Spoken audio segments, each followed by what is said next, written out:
mes d'abril és Sant Jordi, la diada de Sant Jordi que per nosaltres aquí a Catalunya és molt important. Sant Jordi va existir de debò. Sembla ser que va morir en alguna de les persecucions que els romans feien contra els cristians i va ser assassinat només pel fet de ser cristià.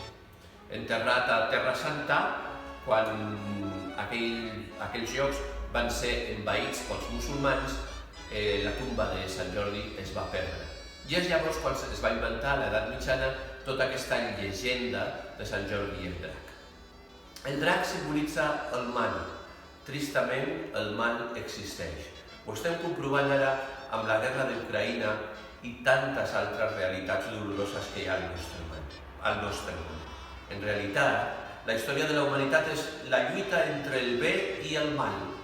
I tu has de decidir si vols posar-te del costat del drac o del costat de Sant Jordi. Cada cop que lluites contra el mal fent bé, estàs sent Sant Jordi per a les persones que t'envolten. I a més, nosaltres tenim la sort de viure en una de les ciutats més boniques del món, que milers de turistes visiten cada any.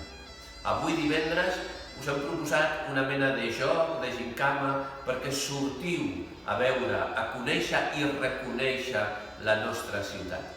Mentre esteu fent l'activitat, us convido a que pugeu fotos a Instagram i poseu aquest hashtag que veieu aquí sota.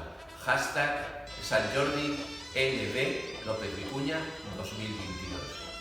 Bona diada de Sant Jordi per a tots!